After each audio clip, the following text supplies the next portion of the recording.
Good morning, ladies and gentlemen. Behind me is my 1994 Mitsubishi 3000 GT VR4, which is my dream car, and today we're going to start wide bodying it. Over the past few months, we've been working on trying to get this car to run at all. It's had issues with the engine not running right. We've replaced the timing belt, we've checked for spark, we've replaced the PTU, done a bunch of testing, and we're currently waiting on an ECU to come in. But while this is happening, we're going to go ahead and start on the wide body process because this is something we're going to do anyway, so let's just get a head start on it. So what exactly is this wide bodying process going to look like? Because that's a pretty bold statement to just come out of the gate and say, we're making it wide. Well, we're not actually going to run a wide body kit because I want to do something different. It's what we do on this channel. We never take a kit that fits on a car and put it on a car. It just is no fun, at least in the wide body side of things. My Supra right now has E36 fender flares on it that were obviously not made for this car, but we put them on. Now it looks a little silly with the wheels right now because the Mustang that I gave to my brother, he's borrowing my wheels because those wheels that were on his car are out of round. So we threw them on this just for the time being. But the point is that I like taking kits that don't fit or weren't intended to fit on a car and making them work. So that then begs the question,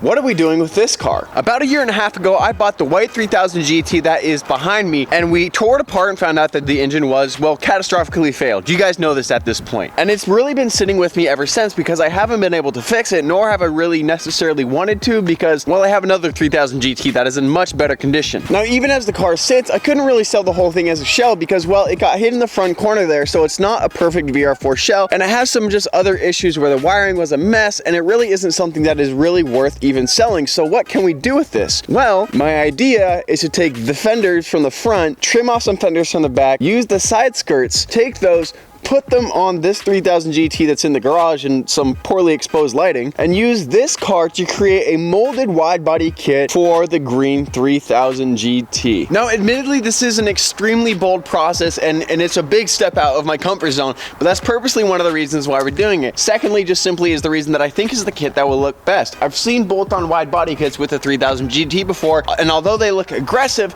they don't give the look that I want. And I do like the bolt-on look, as you guys have seen with the Supra. I like it, but just not on this car. So with all that being said, where on earth do we even start? Well, we can't even start with cutting the fenders or lining things up. We actually have to start with the front bumper. Let me show you why though. Now I know what you're probably thinking. Phil, super purple and turquoise, not really great color combinations, but to that I say they were both clean when I put them on this morning, so therefore it's style. Secondly, you're maybe thinking, looks like you simply went online and bought the cheapest bumper that's available. It's exactly what I did. But here's why. I want to make a custom front bumper for this car, and I can't really do it out of this because we're going to need to lower the car a little bit, and I want to have a lip, and I don't want to cut up this bumper because despite having some paint chipping, it's actually in pretty solid condition. So back to the original question, why do we have to start with the front bumper when making the wide body kit? Well, here's exactly why. This bumper right here, it actually sits lower than the original bumper. And this is why we have to do this first. Since we're using the side skirts from the other white 3000 GT, that's gonna set the bottom of our car for the side. And we need to make sure that we match that with the front of the car, which is going to be this front bumper. So the purpose of doing the front bumper first is to find the lowest point of the car so we can have an even line going all the way across. It's something that a lot of you guys have pointed out on some of my posts on the Supra and how it looks a little wonky, and I agree, it does look a little wonky. So on this car, we're gonna try to get that perfectly perfect, but in order to do that, we need to get the front bumper on first. Now, it may be a little hard to conceptualize right now, but once we get it on, it'll be a lot easier for me to explain. So let's start by getting this old front bumper off and getting our super cheap one on.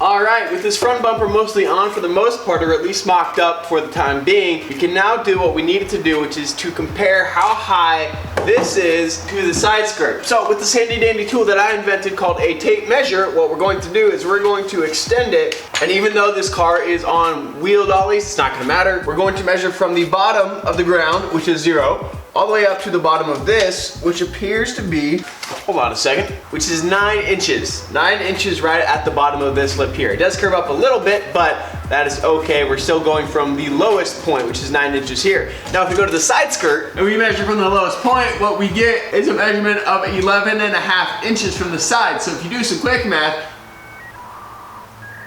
That is 2.5 inch difference, I think. Yeah, that's right. So essentially what we need to do is when we add on the fenders from the white 3000 GT, they are going to need to be 1.5 inches lower than these stock ones right here, because the side skirt's gonna connect up just like these ones normally do to this, and that needs to be 2.5 inches lower than where this side skirt is right now. So that's essentially what we need to do to start off measuring with the screen Supra. We check that off. We now need to go over to the white Supra, start checking out where we are going to cut the fenders off of. At least for the back ones. So let's get to it. All right, so out here with the Y3000 GT, I have the front fender, which is already pulled off way back in when I was working on the car, and then obviously this back fender, which really isn't gonna come off without us cutting it, and that is okay because, as I mentioned before, this car really isn't getting saved. It's already been in an accident. The shell has no value. The engine is toast, and all the wiring and everything else is just not great. Not worth saving.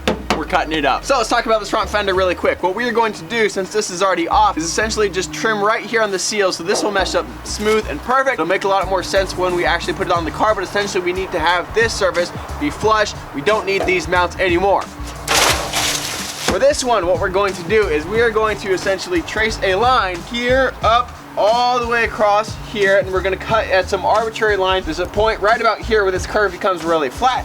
So we're probably gonna go right along there, down to the side, across the bottom, and then we'll pull that out. We'll leave the lip here. We might trim it out just to have a little more clearance, but that's essentially what we're going to do. We are cutting off the one sheet of metal. Let's go ahead and start by getting these trimmed up.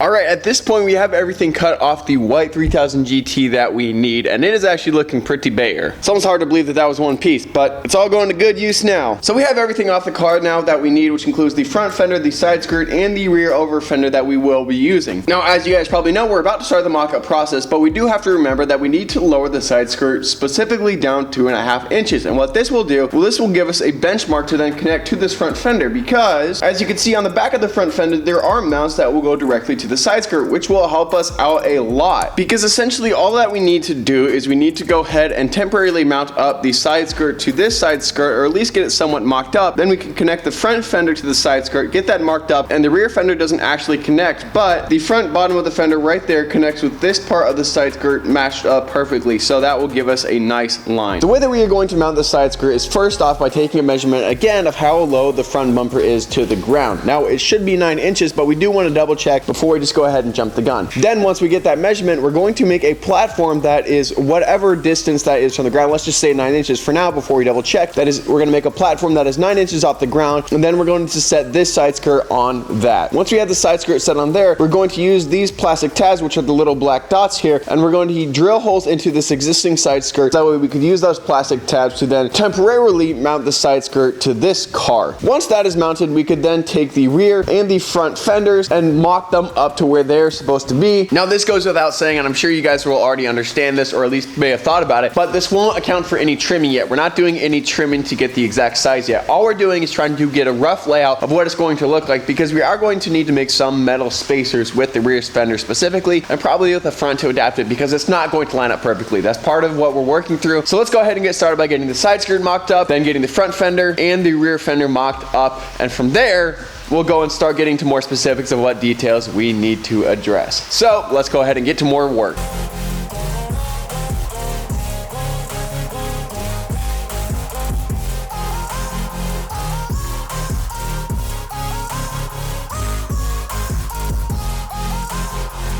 So here's where we are now, having things for really roughly mocked up. Essentially, it's actually just sitting on these boxes right here because when I put the front fender on, it pushed it out a bit, but we can fix this and address this in a little bit. But for now, I wanted to show you guys where we are at so we can kind of see the rough area where we're sitting in regards to what needs to be trimmed and what will need to be fabricated later. So the biggest issue is right up here right now, where the front fender comes in very far back. Now this lines up actually with the top of this front fender as it comes down. Obviously this lines up, but this is going to need to be trimmed back for the door. So that's actually not going to be too hard. All we're going to need to do is essentially run a piece of tape from the bottom here to line up with this door, and then that should be just fine. It won't affect the door opening or closing in any way, so that's really not too actually big of a deal, which is great. The side skirt itself actually fits up really well. We just need to find some ways to more securely mount it to the other side skirt that it has right now. The clips are going to work, but I just need to line those up and drill those holes out a little better. Now as for the back, this is pretty smooth for the most part. Lines up really well with the side skirt, obviously, because it's made to. Coming up on the top, we'll just be able to weld that all the way across. Not going to be a problem at all. And then just needs a little trimming on the side here, and then a little trimming off the bottom to make that even with the body line. Although admittedly, I am thinking about holding that there for the time being because the body line between these two isn't going to line up with the door. So I'm going to either need to figure out something to address that, or I'm just going to go ahead and straight up make it smooth over, which is an option that I'm kind of sort of leaning towards. Obviously, this will all be addressed later. But coming to the front again, the front fender needs to be addressed a little bit as well because we need to trim off a little on the bottom.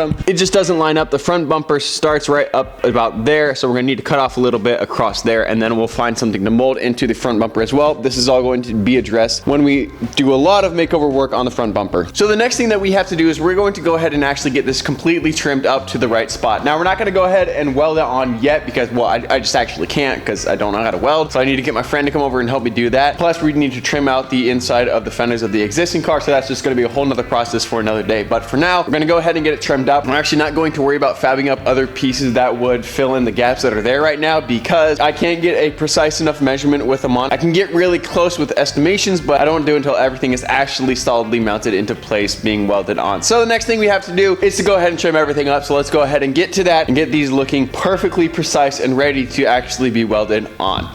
Let's go.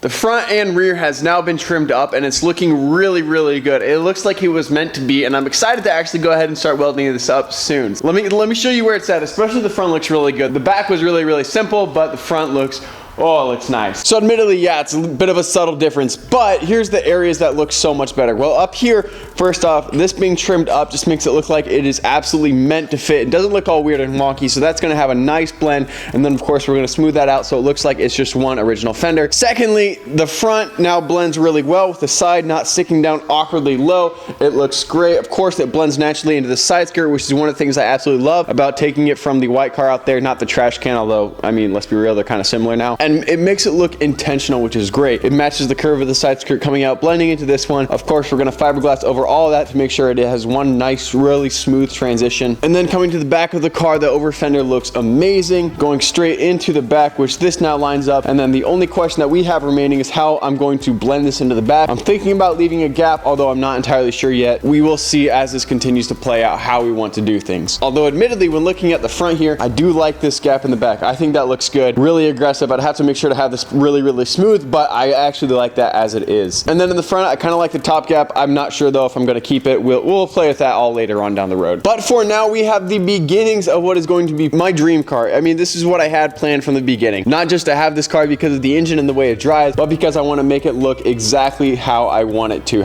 I have this vision in mind that I think is going to make this car look really good. It's going to take a lot of work. The flares are going to be the easy part. The front bumper is going to be the hard part, but we're going to make it all work out for the best. So that is what we have today. Now, before we completely take off, I do want to let you know that at the end of this video, after I close everything out, which is what's going to happen right now, I'm actually going to show you guys the time lapse of doing the other side. Since it's the same exact process that we did on this side, I feel like I don't need to explain it nor take some extra time to show it to you. But if you guys do want to see it, it is at the end of this video after the outro. So just want to let you know that it is there. I think I'm going to start doing that every now and then for processes where we do a big process on one side of the car and then the other side is essentially redundant. So you guys will see that if you want want to. But that is about it for this video today. Go ahead and check out the merch website down below. There are a couple new shirts up there from last time that you guys want to go check out. The Total Club for the Miata that we did, the Smash one that we saved, and then I am working on getting some for this car as well. But thank you guys so much for watching. Please consider subscribing, and I will see you guys for the next video in this wide body process. Adios.